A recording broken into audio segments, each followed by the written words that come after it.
आज हम बात करेंगे रश्मि देसाई की। कहते हैं कि कड़ी परिस्थितियां और हालात किसी इंसान को वक्त से पहले समझदार और मैच्योर बना देते हैं।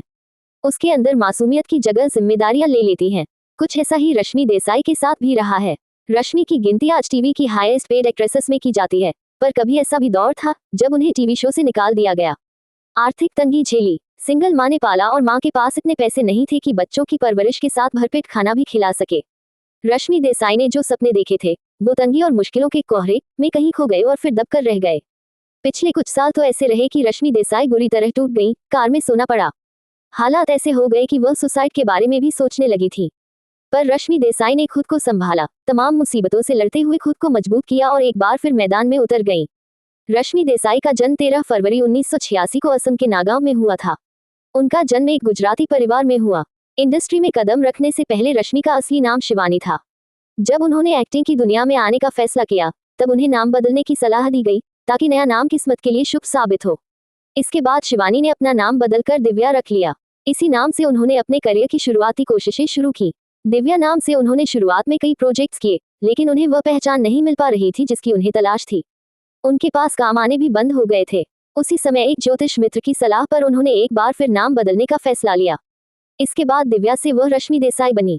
यही नाम उनके जीवन का सबसे बड़ा टर्निंग पॉइंट साबित हुआ। नाम बदलने के बाद न सिर्फ काम मिलने लगा बल्कि उनकी पहचान भी बनने लगी। क्षेत्रीय सिनेमा से की वह साल 2002 में असम की फिल्म कन्यादान से रश्मि देसाई ने एक्टिंग की दुनिया में कदम रखा था। फिर उन्होंने बॉलीवुड का रुख किया और फिर भोजपुरी फिल्मों में भी काम किया। रश्मि देसाई की साल 2005 में भोजपुरी फिल्म आई थी कब हुई गवना हमार, जिसे भोजपुरी की बेस्ट फीचर फिल्म का अवार्ड मिला था। रश्मि देसाई ने उससे एक साल पहले फिल्म ये लम्हे जुदाई के से बॉलीवुड में भी एंट्री की थी। इसमें उनके साथ रवीना टंडन और शाहरुख खान नजर आए थे। इसके बाद रश्मि देसाई ने कुछ एक हिंदी फिल्में भी की, पर सफलता नहीं मिली। फिर उन्होंने भोजपुरी सिनेमा में कदम रखे और छा गईं। यहाँ उन्होंने खूब नाम कमाया। रश्मि की पहली भोजपुरी मूवी बलमा बड़ा नादान है। इसके बाद वो मायरे करके बिदाई हमार में नजर आई। फिर तीसरी भोजपुरी मूवी कब हुई गौना हमार में एक्टिंग की। इस फिल्म को भोजपुरी में बेस्ट फीचर फिल्म का नेशनल अवार्ड मिला था। इसमें रवि किशन भी लीड रोल में थे। रश्मि ने सिर्फ इतनी नहीं बल्कि 23 भोजपुरी फिल्मों में काम किया है। इसके अलावा वो हिंदी, इंग्लिश, असमिया, गुजराती फिल्मों में नजर आ चुकी हैं।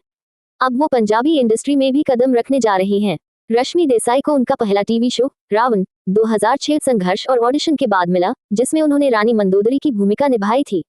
उन्होंने अपने करियर की शुरुआत 16 साल की उम्र में की थी, जिसमें उन्हें शुरुआती दौर में काफी मुश्किलों का सामना करना पड़ा।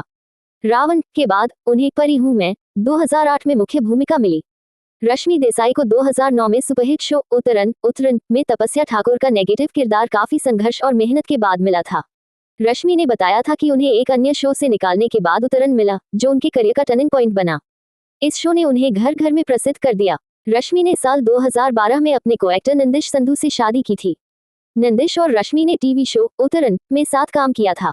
इसी सीरियल के दौरान दोनों को प्यार हुआ और फिर शादी कर ली। शादी के एक साल बाद ही दोनों में अनबन की खबरें आने लगी और 4 साल में ही ये शादी टूट गई। मीडिया में भी दोनों के तलाक की खूब चर्चा हुई थी।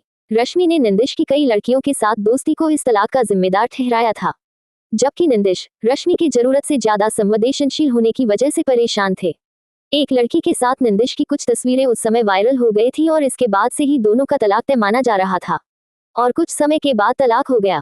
दिल से दिल तक जो सरोगेसी के विषय पर आधारित है। कहानी पार्थ भानुशाली, सिद्धार्थ शुक्ला, रोहन गंडोत्रा और शोरवरी रश्मि देसाई के खुशहाल शादीशुदा जीवन के इर्द गिर्द घूमती है, जो तेनी जैस्मीन भसीन को अपने बच्चे की सरोगेट मां के रूप में चुनते हैं। सिद्धार्थ शुक्ला और रश्मि जब सीरियल में साथ काम कर रहे थे तब दोनों में कई बार पहले भी आर्गुमेंट्स होते रहते थे। दिल से दिल तक में उनके साथ काम कर रही को एक्ट्रेस ने भी इस बात को स्वीकार किया है। वैष्णवी, जो सीरियल में सिद्धार्थ की मां का रोल प्ले करती थी, उन्होंने बताया कि सिद्धार्थ ने रश्मि देसाई से लड़ाई के वक्त उन्हें 80 लोगों के सामने गाली दी थी। पहले ये खबर अफवाह के तौर पर सामने आई थी, लेकिन वैष्णवी ने अब ये बात कंफर्म कर दी है।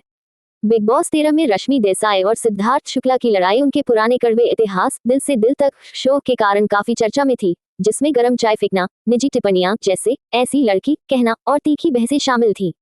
बिग बॉस 13 में रश्मि देसाई और अरहान खान की प्रेम कहानी काफी चर्चा में रही। शो के दौरान अरहान ने रश्मि को प्रपोज किया, जिसे रश्मि ने स्वीकार कर लिया था।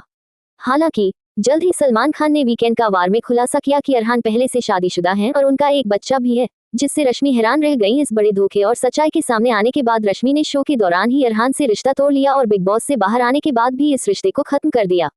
OTT debut. रश्मि ने 2021 में क्राइम ड्रामा वेब सीरीज तंदूर के साथ अपना डिजिटल डेब्यू किया, जिसमें उनके अभिनय की काफी सराहना हुई। टेलीविजन, उन्होंने कलर्स टीवी के लोकप्रिय शो नागिन 4 और नागिन 6 में महत्वपूर्ण भूमिकाएं निभाई।